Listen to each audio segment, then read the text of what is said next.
What's up, YouTube? Robert the Coroner Drapp here, and I am here for Wrestling Recap Wednesdays.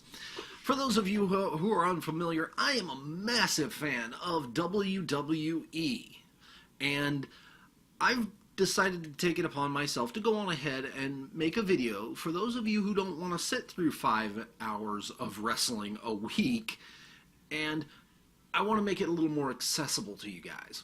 This week, I actually didn't watch 5 hours. I actually got 4, or rather 3.5, because Monday night I had to be at work yesterday early in the morning, and I didn't really feel like sitting through 3 hours of Raw when they have admitted themselves that the third hour contains nothing important. Although this week was not exactly true, and I did go back and I did seek out the ending of that just to see, kind of highlights from WWE's website. Now, the fact of the matter is that it really didn't do much, but it did further a storyline for Survivor Series. Survivor Series will be taking place November 19th at the Toyota Center in Houston. I actually cannot wait because I want to go see War Games, which is the NXT TakeOver Houston name. They're going to actually bring back the War Games stipulation where they have 2 rings, 6 teams, 2 rings, a couple teams, and they're all going to go in there and they're going to fight, and it's going to be great. But Monday Night Raw started out with Kurt Angle coming out to talk about Survivor Series, and he basically laid bare the majority of the card for Takeover. Not Takeover. God, I want to go see that. It's so stuck in my brain. For Survivor Series, it will be The Miz versus Baron Corbin, because it's all going to be Raw champion versus SmackDown champion. So we're going to get Baron Corbin, the U.S. champion, versus The Miz, who is the Intercontinental champion. We're going to get Alexa Bliss versus Natalya, women's champion versus women's champion. The tag team champion match will be Dean Ambrose and Seth Rollins versus the Usos, which I cannot wait to see that. It's going to be beautiful. And he was very quick to mispronounce the WWE champ's name. It will be Brock Lesnar versus Jinder Mahal. That was how Kurt Angle pronounced it. It's Jinder Mahal, and as Paul Heyman would later pronounce it. And to be honest, there was a point where, and they didn't put this in the highlights because I actually watched it. I watched this segment, and in Paul Heyman's acceptance and promo for this, he actually says, "Listen, I didn't badmouth anybody. I do not badmouth anybody who steps to Brock Lesnar. I didn't badmouth Braun Strowman, and rightfully so. He's a monster. I didn't badmouth Samoa Joe, and with good reason, because Samoa Joe nearly took him down. I didn't badmouth anybody that was going to be in this match, or who has stepped to Brock Lesnar, because I understand. They're trying to challenge themselves. They're trying to do something they've never done before. But you are not Brock Lesnar's contemporary. You're not his counterpart. You're not his equal. You are a joke champion versus Brock Lesnar. I cannot wait to see what happens in this match. And you will be going to Suplex City. It's going to be great. Brock was laughing. He was smiling. He genuinely enjoyed. He didn't have to say anything because Brock Lesnar doesn't have to say anything. He is the WWE equivalent of the Mountain. He doesn't have to say anything. He just goes out there and wrecks fools. That's all he has to do. It's great. So we're going to get a squash. I really... And here's the problem. WWE is going to tour India very, very soon. In December, they're going to do this. I don't want Jinder Mahal as my champion anymore. That championship, the championship he's held hostage for the better part of a couple hundred days now, has been demeaned. It's been drugged through the mud. It's not worth what it once was. I mean, you could make the argument that, oh, Jinder's a heel, he's just getting heel heat by doing heel things. He's not. He's not even a good heel. You want to see a good heel, go back and watch Bobby Roode as champion. Yeah, he would sneak and he would cheat and he would do dirty tactic things, but in the end, he could outright beat you. He could out-wrestle you. And that was his whole thing, though. That's what he was about. And so you have Jinder Mahal coming back here in a couple days saying that, oh, that used car salesman, Paul Heyman. Paul Heyman is one of the best promo artists in the business. Probably one of the best ever. I rarely don't like a Paul Heyman promo. And here's the thing about Paul Heyman. When he comes out to talk to you, it's important. Everything he does makes you sit up and pay attention. When Jinder Mahal makes a promo, there are so few people who can step to Paul Heyman or even on his level. And anybody who tries has a very large uphill battle going against them. And now look at it. It's going to be Jinder Mahal and Brock Lesnar. Brock Lesnar can hurt people. Has hurt people. UFC champion for a reason. Systematically punching people in the face until they were hamburger.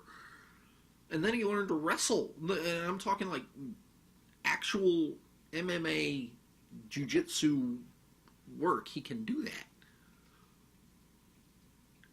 How do you fight that man fridge? You cannot. You just have to hope that whatever you're bringing hits him harder than he can punch you and faster. I mean, I still have yet to go back, and I want to go back and watch Shinsuke Nakamura versus Brock Lesnar in New Japan, because that actually took place, and I want to see it. Because I feel like that'll be one hell of a match. That'll be one hell of a thing to see. So it will definitely be interesting. So the Miz comes out, and him and the Miztourage, it's him, Curtis Axel, Bo Dallas is actually out. He actually has the viral meningitis. That terrible, terrible thing. And so it's the Miz, Curtis Axel, Sheamus, and Cesaro. They come out. And they surround the ring. They're like, well, you don't have your friends. You're in this ring again. You're talking shit. And they surround the ring. And then Seth Rollins and Dean Ambrose come out. Now, here's my problem. Seth Rollins and Dean Ambrose come out through the crowd like the Shield used to. Fine. Makes sense. They're going with that gimmick. Let's do it. All right, fine, go. They're not wearing the tag team championships around their waist. They're not wearing it like over, they're not carrying it on their shoulder. They're not doing anything with it. I mean, for fuck's sake, when the Usos went down to be on commentary, they had the belts with them. Hell, when they interviewed Renee Young last week, Jimmy had it on his fucking neck. Dude. Yeah, not really cool. You're wearing it like a necklace, but fine. You have it. You're showing that. That's fine. Go with that. But no, can't be asked to carry the Raw Tag Team Championships because they don't mean anything, because you don't have any contenders. You don't have a fucking division anymore. It's whatever.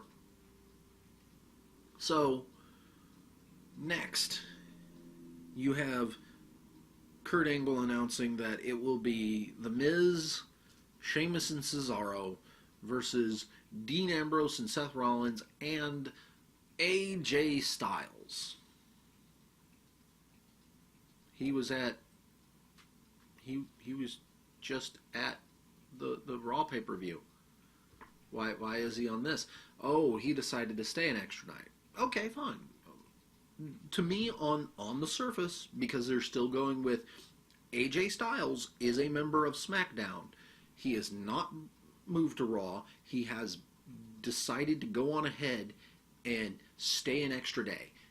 He knows that that they need him, and dude, to credit AJ Styles, just, salute him hard, because he had the great match with Finn Balor at TLC the night before. Next night he's in this 6-man tag, and then Tuesday he comes out and has a squash match against Samir Singh, or whatever the fuck, one of the Singh brothers, which we'll get to that. So, post-match, Kane comes out, wrecks Ambrose and Rollins with the help of the Miztourage, who flee after, it becomes apparent that Kane will probably want to crush them next. So they go. And then you have Kane cutting a promo about about Braun Strowman, about throwing Braun Strowman during TLC into the back of a garbage truck and pulling the lever.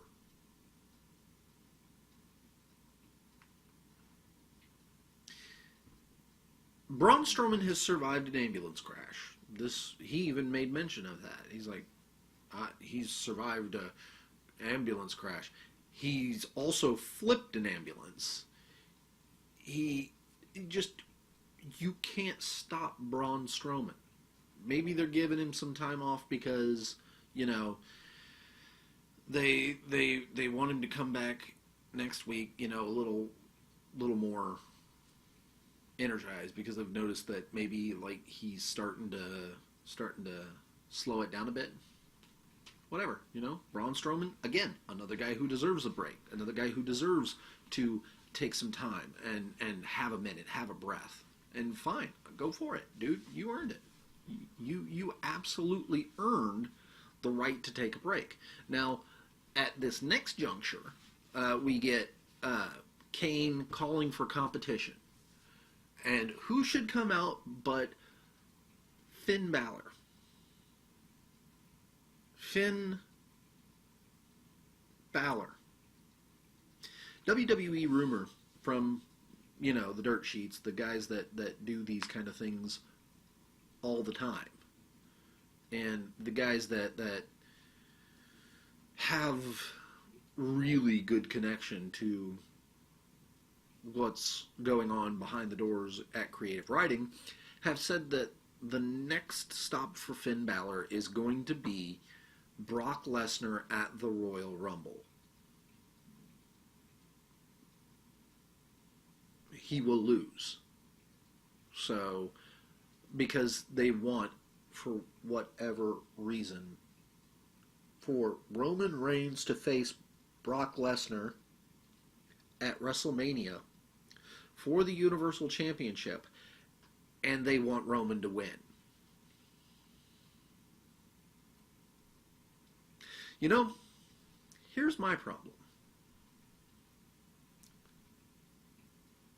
WWE is still not clued into the fact that nobody likes Roman on his own. Yes, the Shield, Rollins, Reigns, and Ambrose, get cheered, but that's because Roman is blocked by Rollins and Ambrose.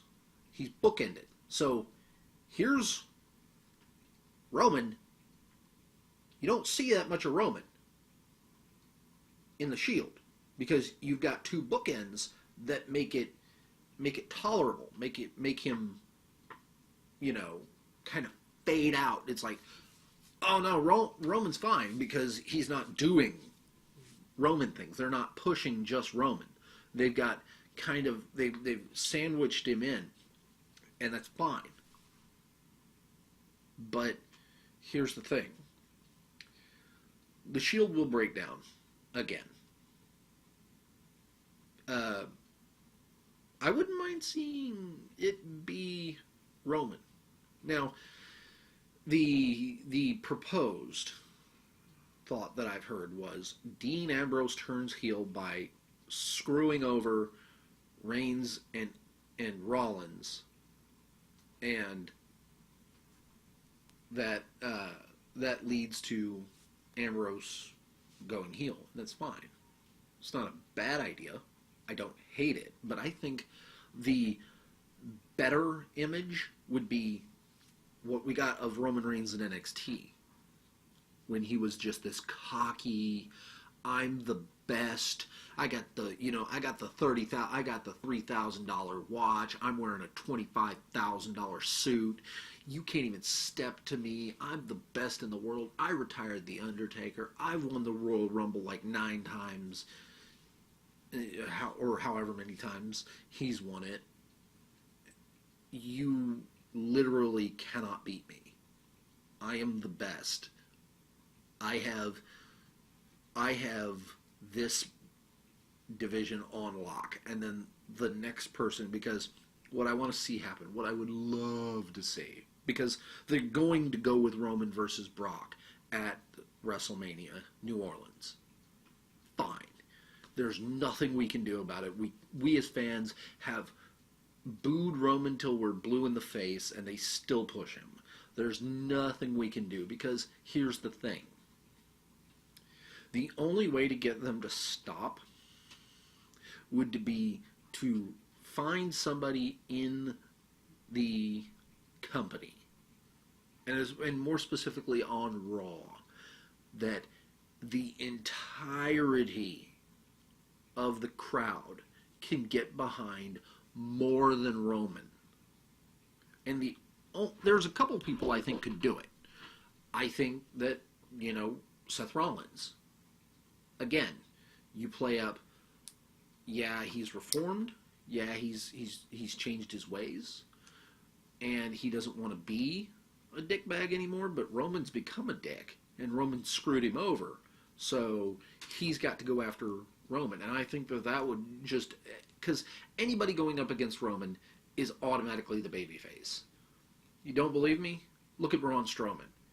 Braun Strowman was running through everybody. He was crushing fools. And then he comes up against Roman Reigns. And everybody would boo Roman and cheer for Braun Strowman, especially in that ambulance segment that I talked about earlier, where Roman was giving an interview. Braun just barrels in and beats him down, throws him into some cases, walks away, comes back, I'm not finished with you yet, comes in and just starts crashing him up against shit, rolls a road case into his face. They get him on a stretcher. He comes back again, I'm still not finished with you, runs him off the dock. They get him into the ambulance, still not finished with you, flips the ambulance. It's like, okay, no, you went a progression of crazy and everybody loved it. You could hear thank you Strowman, you could hear massive cheers every time he came back. It was a wonderful segment. you need to do something like that with Seth. Seth needs to have that excuse to come back there and beat the ever-living hell out of Roman and then take the title off of him. At the very, like, right after WrestleMania, he comes out and he's like, you know, you screwed me over. You screwed Ambrose over at the Royal Rumble.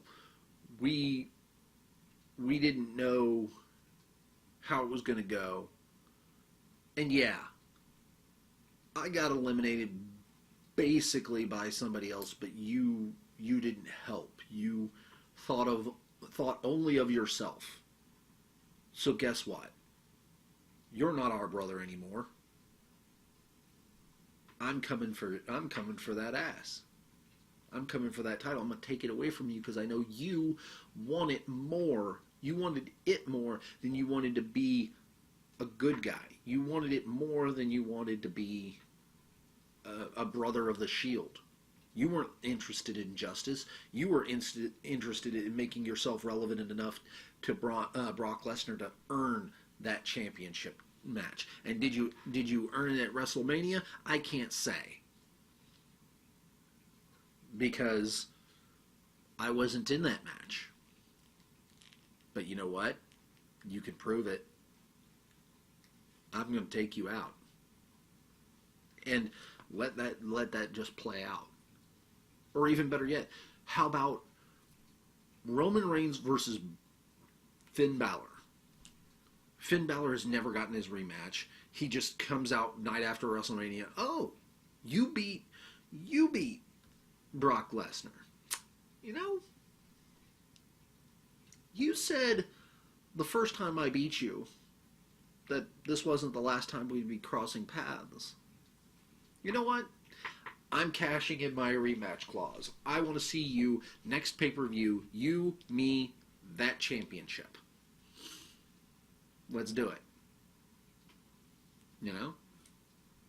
Perfect. It'd be great. But no. We're probably going to get Finn Balor versus Brock Lesnar. Brock Lesnar's going to snap him in half.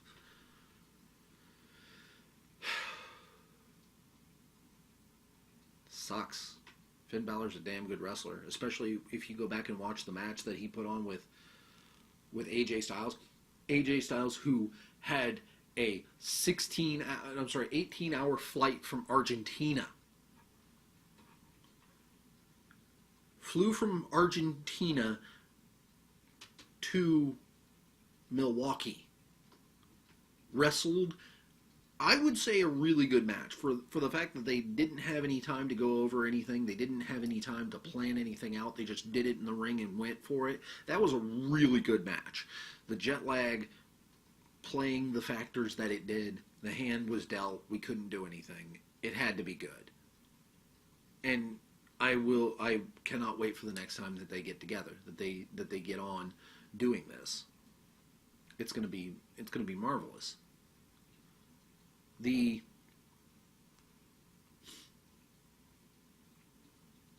Intercontinental Championship, though.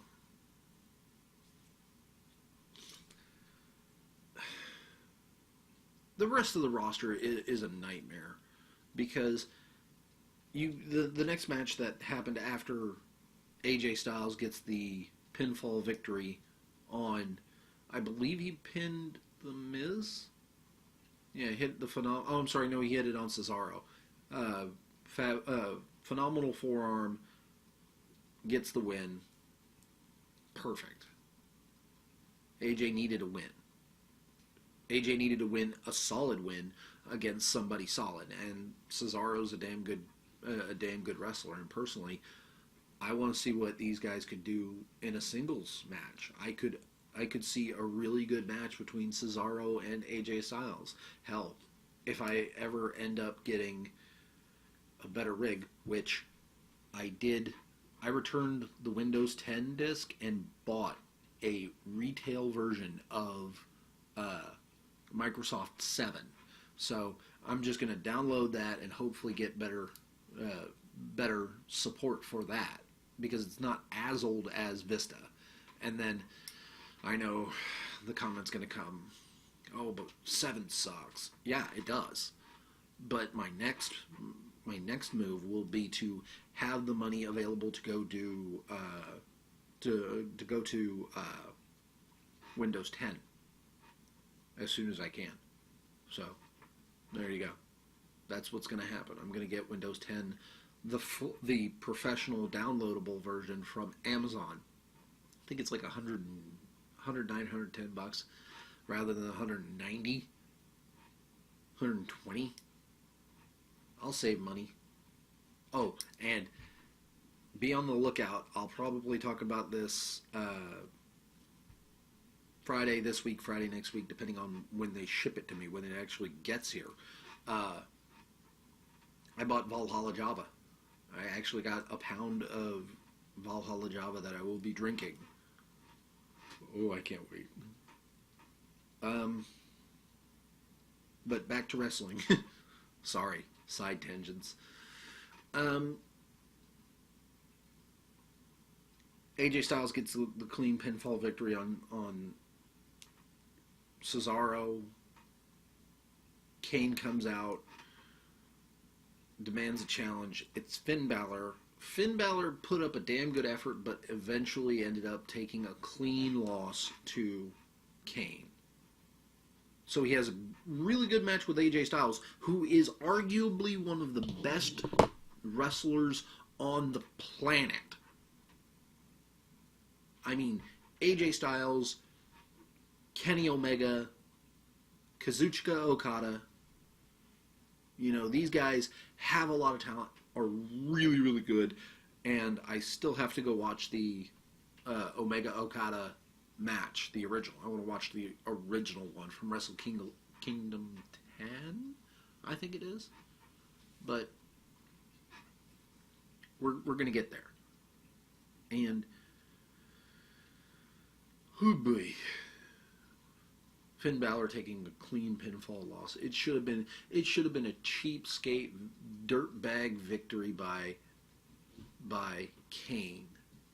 Like a count out victory or something, you know, like him pitching Finn Balor onto the stage, and Finn's, you know, sells the injury, sells like, okay, he had a war with AJ Styles, and he can't, his attempts at getting back in the ring after that and the injuries that he sustained, he couldn't actually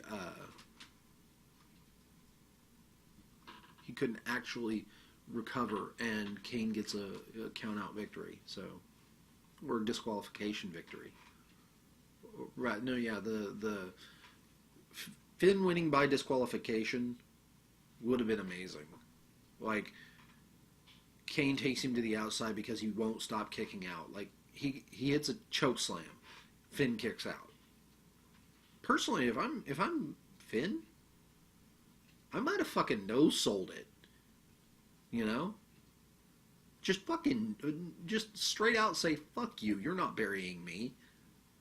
Because he hit 3 choke slams. Finn did the shotgun drop kick into the corner, got up on the top rope like he was going for the coup de grace.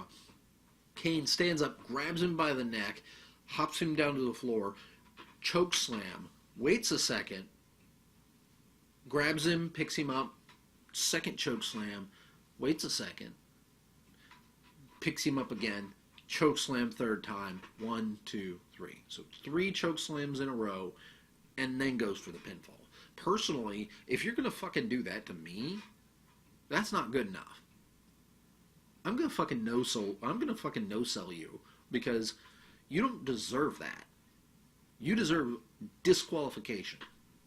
Because that does 2 things. One, it establishes that you are actually a monster, that you actually know that you cannot legit beat me, and that I am so tough, that I am so badass, that you had to break the rules, and I still win. That's what I would have done. It's like, before, like, first choke slam, when he goes to cover me, I'm like, table spot, kick out.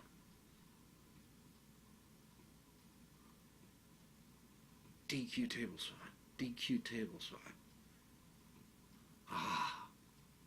And then this establishes you as a monster because you don't care.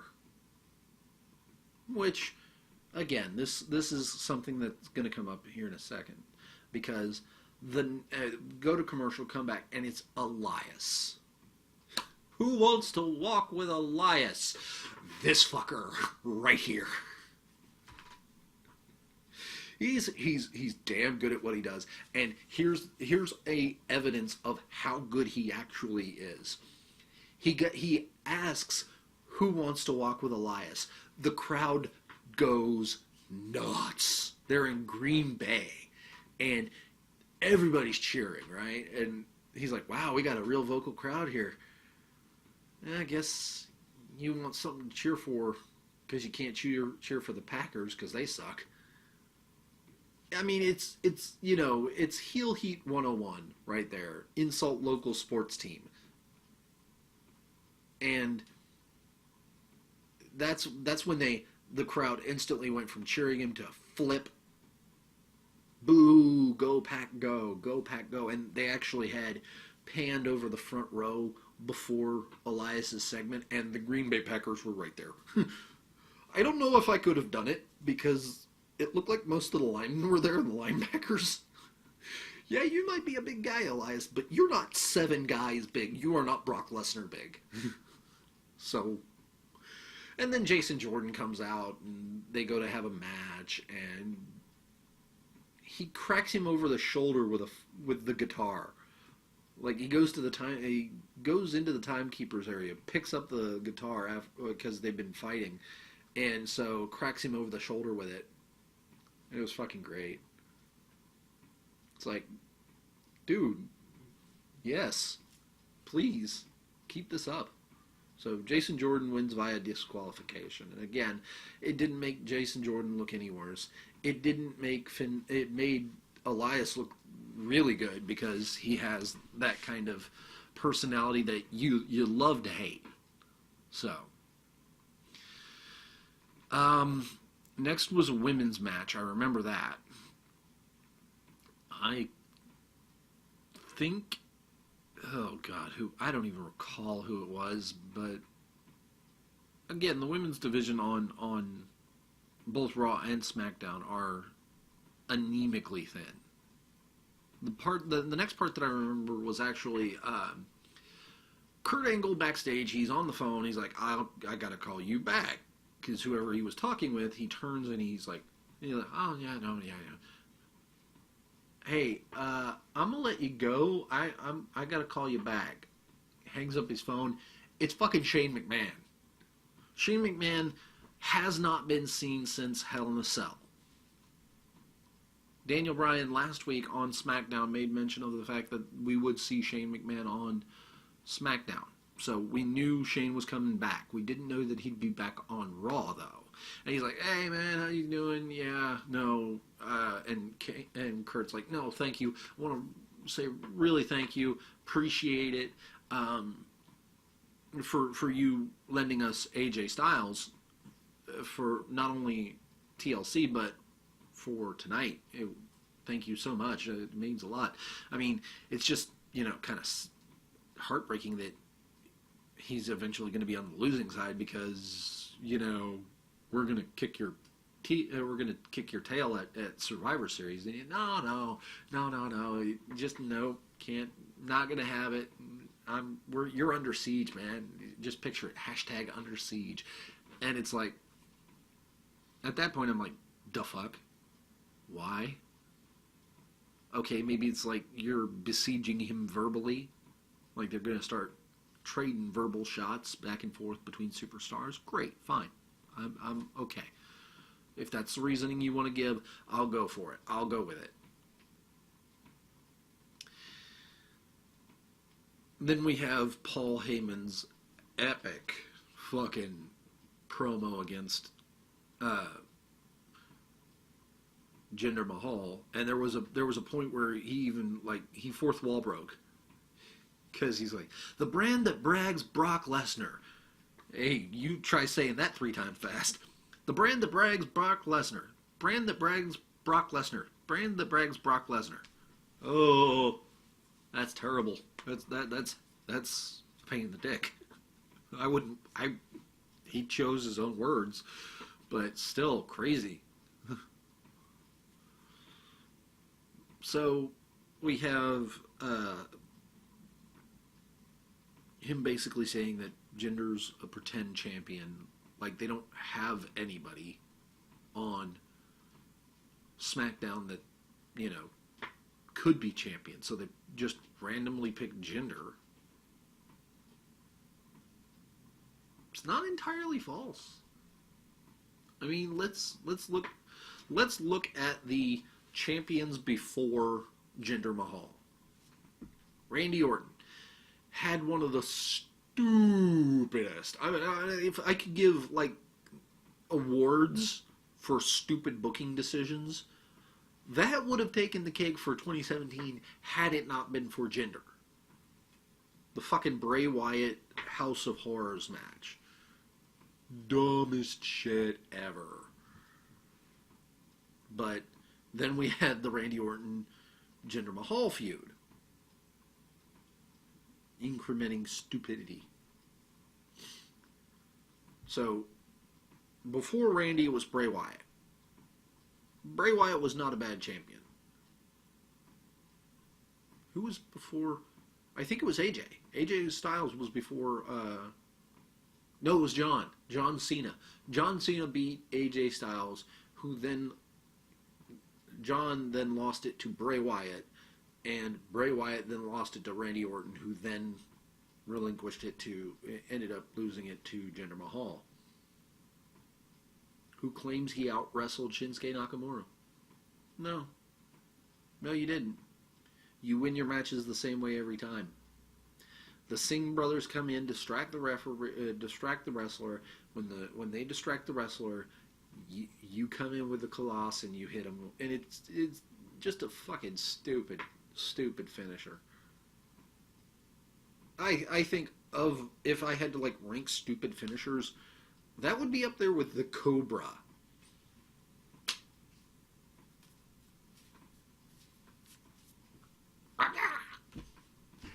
Fucking dumb. But no.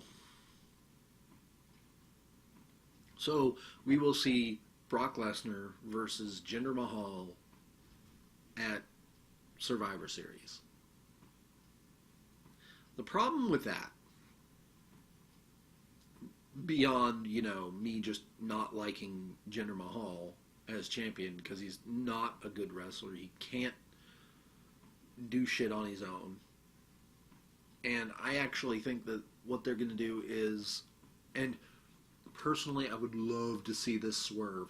I would love to see this because it's going to happen next week. And again, we're going to get to this because Samir Singh taps out to AJ Styles' calf crusher in less than 2 minutes because Jinder gets thrown, cast out from ringside. The Singh brother gets thrown into his brother and then rolled up into the calf crusher where he almost immediately taps. Fine. Cool. Next week we're getting the other brother facing AJ Styles. I bet it'll be... You know what I want to see? I want to see AJ Styles just... As soon as the match starts and Jinder gets thrown out from ringside, the next part has to be AJ Styles, like, super kicks, Pele kicks the other Singh brother while the ref is still trying to throw the other guy out and he's, on the ring apron trying to distract him. He gets a fucking Pele kick right in the jaw, knocked out, turns around, sees the other Singh brother coming, like, ducks his clothesline, dodges his offense, turns around, boot to the midsection, Styles clash. 1, 2, 3. So I pinned your guy. I submitted the other guy. It's your turn. Your turn. Jinder. And right before Survivor Series, Go home show. I'm sorry, 3 weeks out. Survivor Series coming up. Jinder Mahal, AJ Styles. AJ goes through a good match because AJ is phenomenal. He can make anybody have a great match. AJ Styles wins because he goes to Daniel Bryan beforehand. He's like, listen, we both know what's about to happen here. If I go out there and I try to wrestle Jinder Mahal straight, it's not going to happen. The Singh brothers are going to get involved. You know this. You always know this. You can't not watch the replay or watch from the back and say, this ain't right. You want to make this right? You want to have a real Survivor Series where our champion actually has a chance against Brock Lesnar? Let's go on ahead and make it me. Make him put the title on the line. Make it a disqualification, cause his title to change hands. No countouts. Falls count anywhere. What do you say? You want a real champion to helm this going into Survivor Series? Let's do it. So, Daniel Bryan goes, you're right. Title chance on the line. AJ Styles just destroys Jinder Mahal. Wins the championship. I don't know if he could do the Styles Clash on Jinder. But that'd be something. Or even better yet, just say countouts and disqualification, title changes hands. There's precedent for it. But back to Raw. After Paul Heyman's promo, I turned off the TV because I didn't think that there would be anything else worth watching. But again, I went back and watched the fact that because the big announcement for the end of the night was to be who was going to be the Raw's side of the 5-on-5 traditional Survivor Series match, because they're also going to have a women's match because they don't really have a women's division, they don't really have to worry about saying, oh, this person's going to be part of this and this person's going to be a part of this. No, it's just going to be a thing. So, they don't have to worry. But the men, that's not the case. So, he was coming out there to announce it, and I think Shane comes down. Like, he comes out, and that's when the SmackDown roster comes down through the crowd wearing SmackDown shirts. And they surround the ring. And Kurt's like, noping the fuck out. And he's like, blue team, go get them. So they go through through the locker room and beat the hell out of everybody back there. The women come up, you know. I don't think Asuka was there. Oh, Asuka had a match on Raw versus Emma. Asuka lock for the tap. Now, the complaint from myself and many other people is that Asuka's being booked poorly. She shouldn't have to scratch and claw for a win. She's Asuka. She held the NXT Women's Championship for 500 days. Never lost her entire time down there. She should not have to be clawing for a victory versus Emma. But I kind of think I see what's going on here. They're going to start doing the same thing that they did when Asuka first came in versus in NXT. They're going to have her look like she's working into being that monster that we know that she is. And personally, fine. Whatever. As long as she's not losing and she's not booked weekly. And what I mean by that is, while she's putting together matches that Emma looks decent in, she needs to turn it up a notch. Like, she needs to make the matches shorter because she's stronger. So, that's how that should go, in my opinion. Next, they said they were going to have a women's captain's match. I think it was like a fatal 5-way. It was like Bayley, Sasha, Alicia Fox.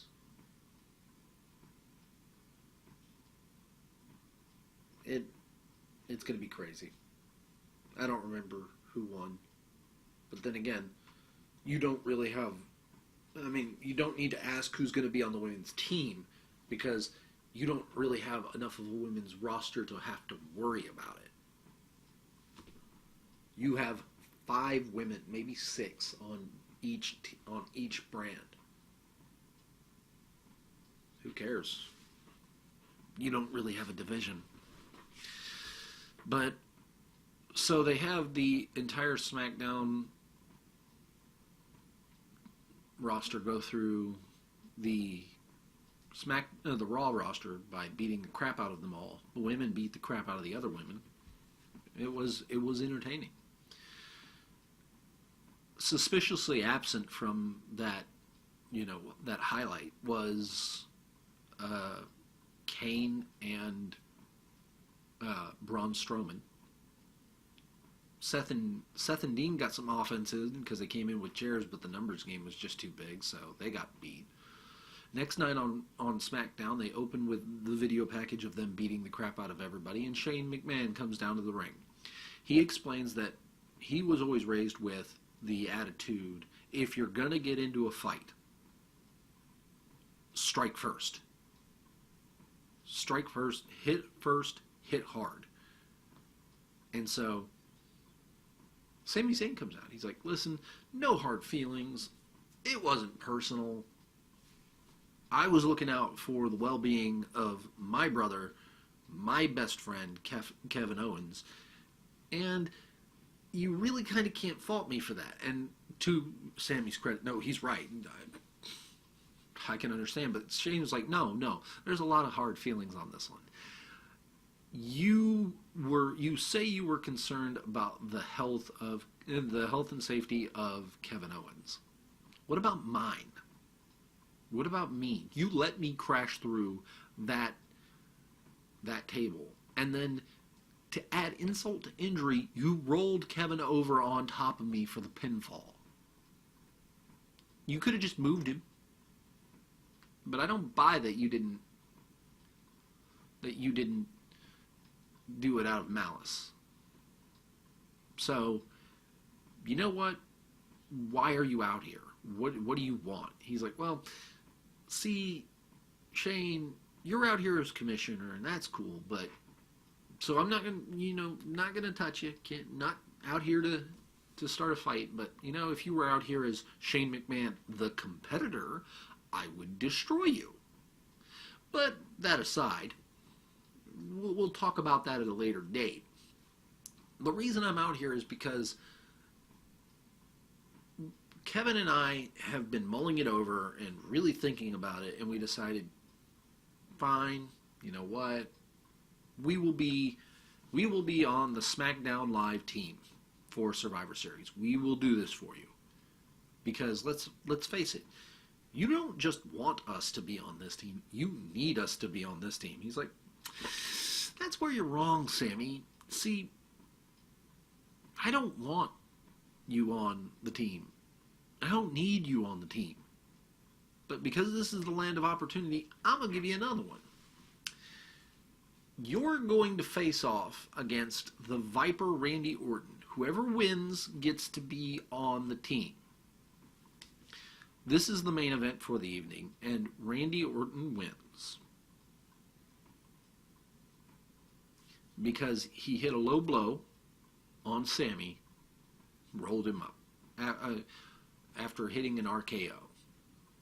Like, low blow, RKO, 1, 2, 3. Fine. Week before, Sammy had done the same thing to him, kind of, where he hit a low blow on Randy and then rolled him, then hit him with a haluva kick and then pinfall. Fine. Makes sense. Tit for tat. Whatever. But next week's main event is going to be something special. It needs a lot of time, and I want to see it flourish.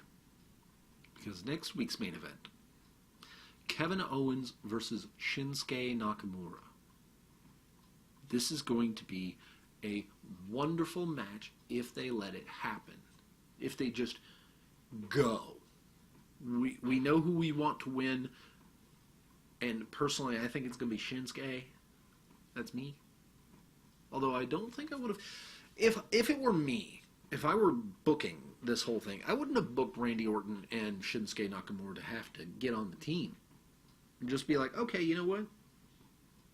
You want to get in? I still kind of want to punish you for the shit you did.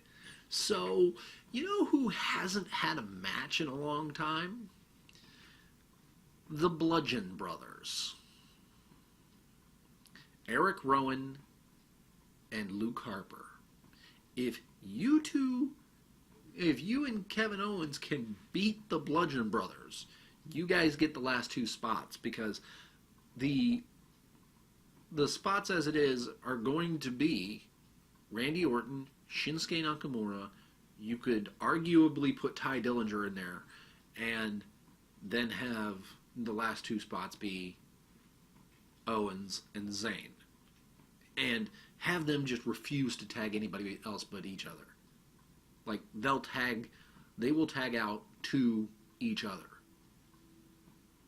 And just randomly blind tag the other faces during the Survivor Series match. It'd be amazing. It would have been great. And plus, like, if you let the heels do heel things and, like, cheap shit tactics, like Kevin Owens, because Kevin Owens is not a slouch. He's actually very strong. And if you let him just, like, do whatever he needs to say, Eric Rowan, who has nothing, perfect. Let's go. But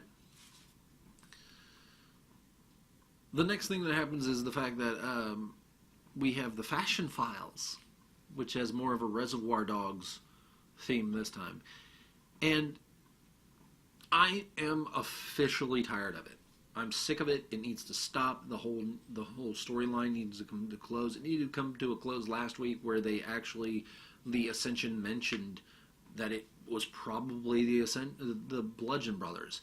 They've now explicitly stated it with no ambiguity. You cannot have missed that the Ascension are beating Breezango over the head with the answer. And it's like, why haven't you made the match already? Why is this not a thing? I want to see Breezango wrestle. I want to see the Ascension wrestle. I want to see the Bludgeon Brothers wrestle. They all need to get in the fucking ring.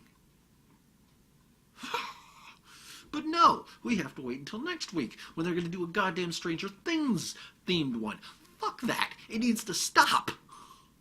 Needs to stop being a thing. And you want to know what else needs to stop being a thing? The Bludgeon Brothers promos. They're the same every week. I gave it a chance and I thought it was going to be a thing, but no. I want it to stop. Just put them in the ring. I don't care if it's against jobbers. Let it be jobbers. Show me you're actually destructive. Get disqualified. It doesn't matter. But no. We just get to keep hearing promos. This is the same reason why Emelina didn't work. Why the same reason Lana didn't work. Still isn't working. Because you put a promo for more than twice. If you cut a promo, a video package, more than twice, you're not legit. You can't be. What the hell's holding them back? There should be nothing that holds them back. There should be no reason why they can't do what they want to do.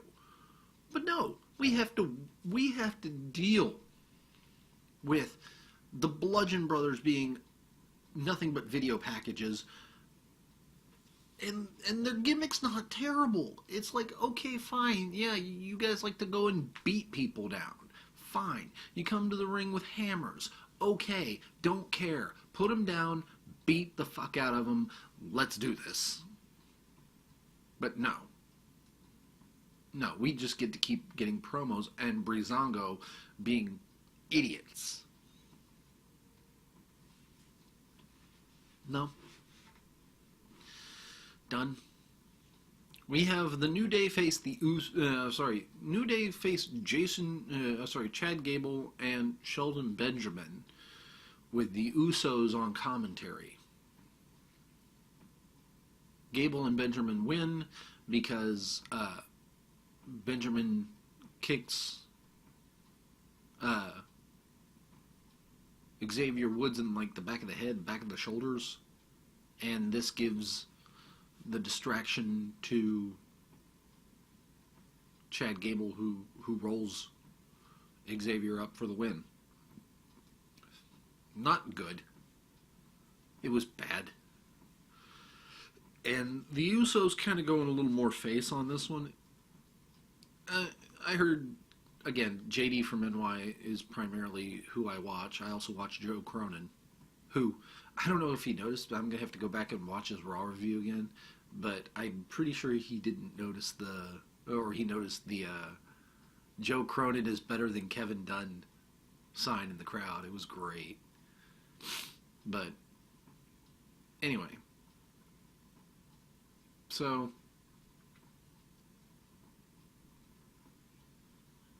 we have just we have the Usos being the face, and Gable and Benjamin being the heels. Okay, fine. That's okay.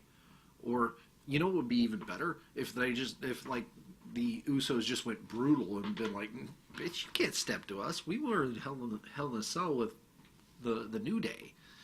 You guys can't hold a candle to them. You want to step to us, prove it. Prove that you can go. And then it comes about that they can. So it'd be okay. Oh, goodness me. I didn't watch the main event, which was Randy Orton versus Sami Zayn, but I did watch Becky Lynch, who made Carmella tap out. Okay. You made Miss Money in the Bank tap out. I want to see. This is what I want to see. My first bold prediction. My second bold prediction for Survivor Series. The first being that Brock Lesnar will squash Jinder Mahal or get the disqualification win because of Jinder Mahal. So there you go. Or Jinder will get the disqualification win because Brock just unhinged and beats Jinder within an inch of his life. Good TV. But I predict Alexa Bliss will beat Natalya. And I'm talking like, it ends up being a big thing. And it goes like 10 minutes. And Natty loses. Carmella does not come out with Ellsworth. But no music either. Just runs out with a ref on her tail, right? Ref on her 6. She's like, I'm going to cash this in. Now. So she runs down to the ring with her ref. Her ref officiates the cash in. Natty gets hit with some big finisher move thing from Carmella, whatever she's got. You know what would be like amazing? Her finishing move is a elbow drop off the top rope, and she's just like, Natty's like, oh, you want to challenge me? You want to challenge me? I'm mad. I'm gonna run. Runs at her, and then spinebuster, jumps up, gets up onto the top rope, elbow drop. 1, 2, 3. Natty loses. So, at Survivor Series, we're going to see a successful cash-in of the first ever female Money in the Bank. And it's going to be great. So, that'll be nice. As I said earlier, Randy Orton beat Sami Zayn. Nothing much to watch, really. And all night they were talking about the extra security, how it had been put in there, and they're getting ready to go change the thing. Okay. Thank you. Hi,